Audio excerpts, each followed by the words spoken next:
always thought the distance between us was my fault. That I wasn't good enough, smart enough, man enough for the man I called Dad. 32 years of trying to earn love that never came, of watching him light up for my sister while barely acknowledging my existence. I told myself it was just who he was. Cold, reserved, distant.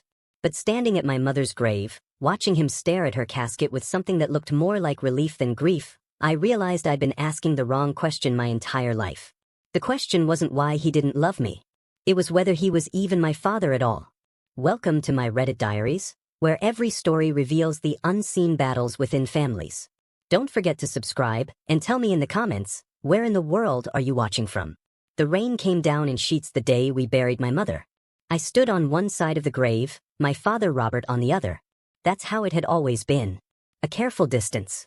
An invisible line neither of us crossed. My sister Emma stood next to him, holding his arm, her face buried in his shoulder. She always was his favorite. Same dark eyes. Same sharp nose. Same laugh that could fill a room. I got Mom's features. Light eyes. Softer jaw. Quieter disposition. At least, that's what everyone always said. You look just like your mother. I never understood why that observation always came with a certain tone. A glance toward my father, a silence that followed. Robert didn't cry at the funeral. He stood rigid, jaw clenched, staring at the casket like it was a problem he needed to solve. When the service ended, Emma hugged me. He shook my hand. That summed up our entire relationship. 32 years, and the man had never once told me he loved me. Never came to my baseball games in high school. Never asked about my life. Never seemed interested in anything beyond the bare minimum of what a father should do. Feed me. House me. Pay for college. But love me? That was never part of the equation. 3 days after the funeral, Emma asked me to help clean out Mom's things. The house felt wrong without her in it. Too quiet. Too empty. Like the walls themselves were grieving. Emma worked through the bedroom, sorting clothes and jewelry, crying softly as she folded Mom's favorite sweater. I volunteered for the attic. Nobody wanted to deal with the attic. Boxes of Christmas decorations. Old photo albums. Furniture covered in dust sheets. I moved methodically through it all, labeling things for donation, for storage, for the trash. And then I found it. A loose floorboard near the back corner, partially hidden under an old trunk. It wasn't obvious. You'd have to be looking for it. Or maybe you'd have to be Mom, hiding something she never wanted found. I pried the board up. Underneath was a wooden box, small enough to hold in 2 hands, locked with a tiny brass padlock that broke easily under the pressure of a screwdriver. Inside were letters. Old ones. Yellowed paper, careful handwriting, envelopes with addresses from a town I'd never heard Mom mention. And beneath the letters, a photograph. She was young in it. Maybe 22, 23. Smiling in a way I'd never seen her smile. Radiant. Free. Happy in a way that seemed impossible for the tired, sick woman I'd watched fade over the last 2 years. And next to her, his arm around her waist, was a man I'd never seen before. But I recognized him immediately. Because he had my eyes. My jaw. My hands. The same slightly crooked smile I saw every time I looked in the mirror. My hands were shaking as I reached for the envelope at the bottom of the box. It had my name written on it in Mom's handwriting. The ink was newer than the letters. The paper was crisp. This had been written recently. Very recently. I sat down on the dusty attic floor and opened it. My dearest son, if you're reading this, I'm gone. And I can no longer protect you from a truth I should have told you years ago. I've written this letter a dozen times and torn it up a dozen more, but the cancer has made me brave in ways I never was in life. You deserve to know. You've always deserved to know. The man you call Dad, Robert, he chose to raise you. And I will always love him for that. He didn't have to. But he did. And in his own way, difficult as it may have been, he tried to be your father. But your father, your real father, is a man named Daniel Cross. I met Daniel in college. We were young and reckless and so deeply in love it scared me. When I got pregnant with you, he wanted to keep you. He wanted to build a life together. But my parents didn't approve. He came from nothing. No money. No prospects. No future, they said. They pressured me to end things. To move on. To find someone suitable. I met Robert shortly after. He was safe. Stable. Everything my parents wanted for me. I told him the truth before we married. That I was pregnant. That the child wasn't his. He said he'd raise you as his own. He said it wouldn't matter. I believed him. Or maybe I just wanted to believe him. But it did matter. I saw it in the way he looked at you. The way he pulled away when you reached for him as a child. The way he praised Emma for things he'd criticize you for. I told myself it would get better. That he just needed time. But time only made it worse. Daniel never knew about you. I cut all contact when my parents paid him to leave. I moved cities. Started over. Built a life on a foundation of lies. And I'm so sorry. I'm sorry I robbed you of knowing your real father. I'm sorry I let you spend your whole life feeling unwanted by a man who was never truly yours. I'm sorry I was too weak, too afraid, too concerned with what people would think to do the right thing. Daniel Cross still lives in Millbrook. 2 towns over. He's a good man. He always was. If you choose to find him, please tell him I'm sorry. Tell him I never stopped thinking about him. Tell him I named you after his father. And tell him that loving you from a distance, through Robert's resentment and my own cowardice, was the hardest thing I've ever done. I hope you can forgive me. I hope you understand I thought I was protecting you.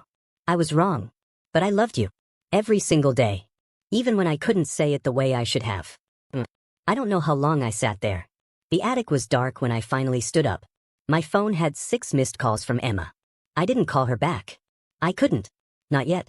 Not when my entire life had just been rewritten in a single letter. I went home. Poured a drink. Opened my laptop. Daniel Cross, Millbrook. He wasn't hard to find. Social media was sparse. No wife listed. No children.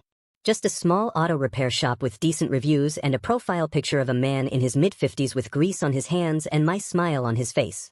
I looked at that picture for hours. Zoomed in. Studied every detail. The way he stood. The way he held a wrench. The laugh lines around his eyes. This man was my father. This stranger had my blood, my face, my existence tied to his, and he didn't even know I was alive. The anger came in waves. At Mom for lying. At Robert for his cold resentment. At myself for not seeing it sooner. How many times had I been told I didn't look like my father? How many times had I felt like an outsider in my own family? How many years had I wasted trying to earn love from a man who never wanted to give it in the first place? But underneath the anger was something else. Something that terrified me more than the betrayal. The dangerous, stupid hope that maybe, just maybe, somewhere out there was a father who'd actually wanted me. I drove to Millbrook the next morning. Didn't tell Emma. Didn't call ahead. Just got in my car at dawn with the photograph in my pocket and Daniel's address in my GPS. The shop was small. Cross Auto Repair in faded letters on a hand-painted sign. 2 garage bays. A tiny office with a coffee pot visible through the window. I sat in my car across the street for 20 minutes.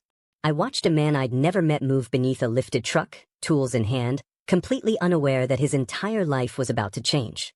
Just like mine had 3 days ago in an attic I'd never wanted to clean. I didn't know if I was about to find answers or destroy whatever peace he'd built without us. I didn't know if he'd slam the door in my face or welcome me with open arms. I didn't know anything except that I couldn't turn back.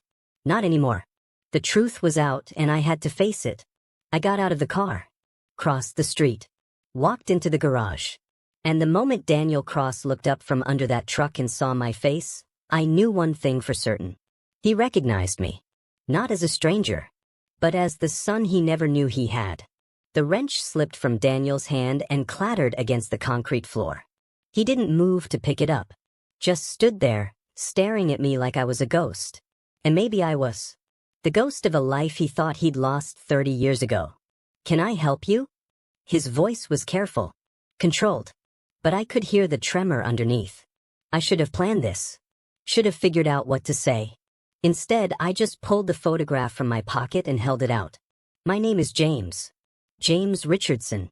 My mother was Sarah Richardson. She used to be Sarah Mitchell. Daniel's face went white. He took the photograph with shaking hands, his thumb tracing over my mother's young, smiling face. When he looked up at me, his eyes were wet. She told you. 2 words. But they changed everything. Because they meant he knew. He'd always known. She died 3 weeks ago. Cancer. My voice was flat. Clinical. It was the only way I could get the words out. I found this in her attic. Along with a letter. Daniel set the photograph down carefully on his workbench, like it might shatter. I'm going to close up the shop. Can you give me 5 minutes? I nodded. I watched him walk to the garage door and flip the sign to closed. He moved slowly, Like he was buying time to figure out what to say. What do you say to the son you never knew existed? What do you say to the ghost that just walked into your Tuesday morning? He led me to the small office, poured 2 cups of coffee from a pot that looked like it had been sitting there since 6 a.m., and sat down across from me. For a long moment, we just looked at each other. 2 strangers connected by blood and betrayal. "I need you to know something first," Daniel said finally. "Your mother didn't just leave me. Her parents paid me $10,000 to disappear. Told me she'd had a miscarriage and never wanted to see me again. I was 23. Barely scraping by. They made it clear that if I didn't take the money and leave, they'd make sure I never worked in this state again." The bitterness in his voice was old, worn smooth by years of carrying it. "I took the money. Figured if she didn't want me, then that was that. I moved back here. Opened this shop. Tried to forget." He looked down at his coffee. "But about 6 years later, I ran into a mutual friend.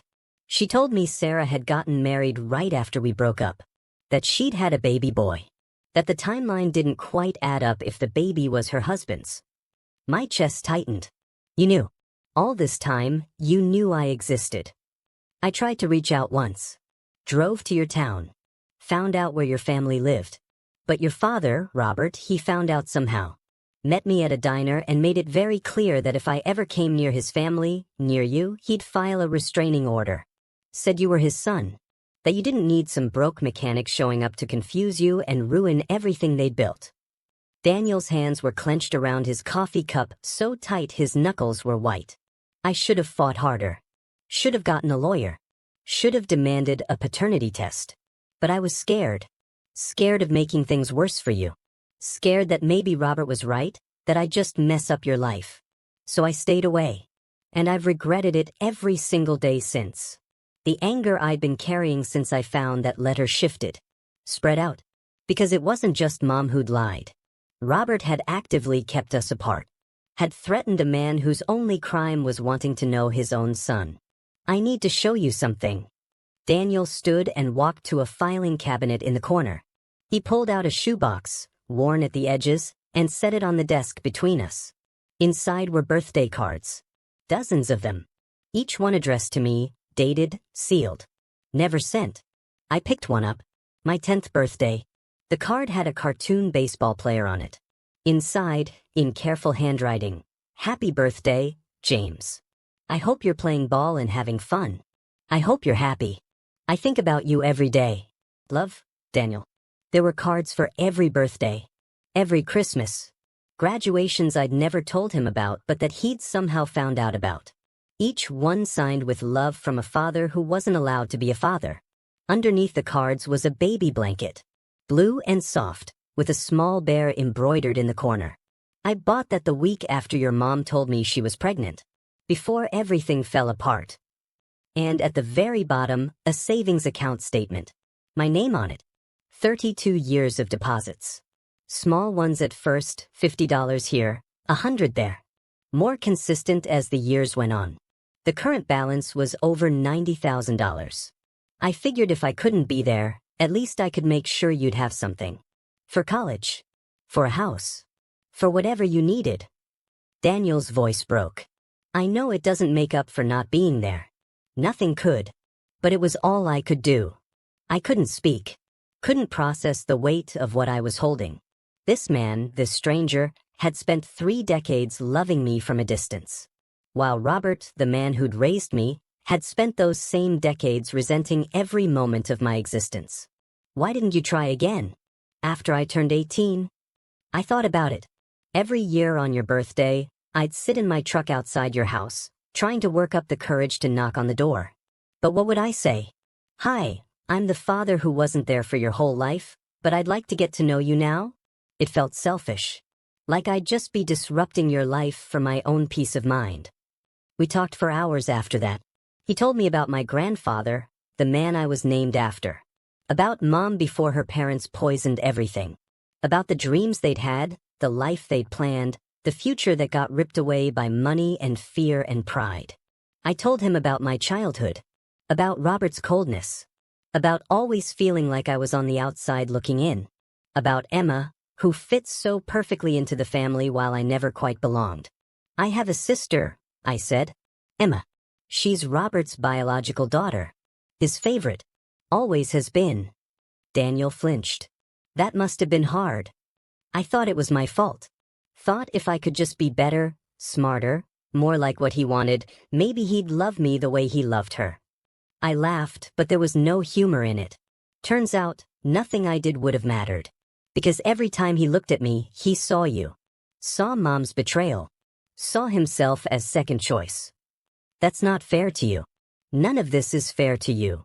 No, it's not. We made plans to meet again. Dinner that weekend. He wanted to introduce me to his life, his friends, his world. I wanted to know everything. Every story. Every detail. All the pieces of myself I'd been missing for 32 years. I didn't tell Emma. Didn't tell anyone. This was mine. This fragile, terrifying, hopeful thing was mine, and I wasn't ready to share it yet. Wasn't ready for her questions or Robert's judgment or anyone's opinion about what I should or shouldn't feel. For 3 weeks, I lived in 2 worlds. The old one, where I went through the motions of my life, and the new one, where I met my real father for coffee, for dinner, for fishing trips where he taught me to tie knots he said his father had taught him. It felt right in a way nothing ever had. Natural. Like stepping into a skin that finally fit. Until Emma showed up at my apartment unannounced, holding the photograph I'd been stupid enough to leave on my kitchen counter. Who is this? Her voice was ice. And why does he look exactly like you? I could have lied. Should have lied. But I was tired of lies. So I told her everything. Watched her face crumble as the family she thought she knew disintegrated in front of her. So Dad isn't your dad. Mom lied to all of us. And you've just been, what, playing happy family with some stranger behind our backs. He's not a stranger, Emma. He's my father. Robert is your father. He raised you. He was there. He tolerated me. There's a difference. She left crying. And within an hour, my phone rang. Robert's name on the screen. His voice cold and sharp when I answered. Emma told me what you've been doing. Meeting with Daniel Cross. I thought we had an understanding. I thought I made it clear 30 years ago that he wasn't part of this family. You don't get to decide that anymore. I raised you. Fed you. I put you through college. And this is how you repay me? By spitting on everything I've done. You raised me out of obligation, not love. We both know that. Silence. Then quietly, is that what you think? It's what I know. He hung up. And I sat in my apartment, phone in hand, wondering if finding the truth was worth losing the only family I'd ever known. My phone buzzed. A text from Daniel. Dinner tomorrow? There's someone I want you to meet. I stared at those words. At the hope in them. At the future they promised. But all I could think about was Emma's face when I told her the truth. And Robert's voice asking if that's what I really thought. I didn't go to dinner with Daniel the next night. I sat in my apartment, staring at the walls, phone turned off, trying to figure out how everything had fallen apart so quickly. 3 weeks ago, I'd buried my mother. 2 weeks ago, I'd found out my entire life was a lie. 1 week ago, I'd met my real father and felt, for the first time, like I belonged somewhere. And now, I'd lost my sister and the only father I'd ever known in the span of a single conversation. The knock on my door came at 10 p.m. I almost didn't answer. But Emma had a key, and she wasn't above using it. When I opened the door, she was standing there with red eyes and her arms crossed. Dad had a heart attack. He's in the hospital. And he's asking for you. The drive to the hospital was silent. Emma wouldn't look at me. I didn't blame her. I'd blown up her world just as violently as mine had been blown up. The difference was she hadn't asked for it. Hadn't gone looking for secrets in attics. She'd been perfectly happy in the life we'd always known, and I destroyed it because I needed answers. Robert was in a bed in the cardiac unit, hooked up to monitors that beeped steadily. He looked smaller than I'd ever seen him. Older. Fragile in a way that made my chest tight. Emma sat beside him, holding his hand. I stood in the doorway, uncertain if I was welcome. Come in. His voice was weak, but it was still his voice. Still had that edge of authority that had defined my entire childhood. I sat in the chair on the other side of the bed. The 3 of us in a room together, just like always. Except everything was different now. I know what you think of me, Robert said. I know you think I never loved you. That I resented you. Maybe I did at first. Every time I looked at you, I saw him. Saw your mother choosing him first. Saw myself as the backup plan. The safe option. The man she settled for. Emma's grip on his hand tightened. She was hearing this for the first time too. But I stayed, Robert continued. When I could have left, when I wanted to leave, I stayed. Fed you, clothed you, paid for your education. I showed up. Maybe not in the way you needed. Maybe not in the way you deserved. But I was there. You were physically present, I said quietly. That's not the same as being a father. I know. His voice cracked. I know I failed you. I know I let my own pain and pride get in the way of giving you what you needed. But I did try. In my own broken way, I tried. Did you love me? Ever? The question hung in the air between us. Emma was crying silently. Robert closed his eyes. I don't know. I wanted to. I tried to. But every time I looked at you, I felt everything your mother and I had lost. The honesty. The choice to be together instead of being trapped together by someone else's mistake. He opened his eyes and looked at me. But you weren't the mistake. You were never the mistake. I was. For not being able to separate my feelings about your mother from my feelings about you. It wasn't the answer I wanted, but it was honest. And maybe that was more than I'd ever gotten from him before. Robert raised you, Emma said, her voice shaking. He was there for every birthday, every Christmas, every moment of your life. And now you're just going to throw that away for some man who's known you for 3 weeks. I'm not throwing anything away, Emma. I'm trying to find out who I am. Where I come from. The parts of me that never made sense. And what about the parts of you that came from us? From this family? Do those just stop mattering? Before I could answer, there was another knock on the door. A nurse poked her head in. Mr. Richardson? There's someone here to see James. Says his name is Daniel Cross. The room went silent. Emma's face hardened. Robert's jaw clenched. And I felt my heart start to race. Send him in, I said. Emma stood up. Are you kidding me right now? Emma. No. This is unbelievable. Dad's in the hospital, and you're inviting him here? I didn't invite him. I don't even know how he knew I was here. But even as I said it, I realized. Small town. People talk. Someone had seen me at Daniel's shop, someone else had heard about Robert's heart attack, and the dots had connected. Daniel appeared in the doorway. He looked uncertain, out of place, like he knew he was walking into a minefield. His eyes found mine first, then moved to Robert. The two men stared at each other for the first time in over 30 years. The weight of everything unsaid, everything stolen, everything lost, filled the room like smoke. I heard you were in the hospital, Daniel said quietly. I came to check on your family. On James. He's not your family, Emma said sharply. He's ours. Daniel's expression didn't change. I didn't come to fight. I didn't come to stake a claim.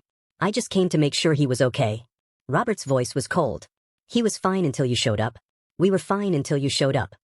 Were you? Daniel stepped further into the room. Because from what James has told me, you've spent 30 years resenting him for something he had no control over. That's not fine. That's not family. You don't get to tell me what family is.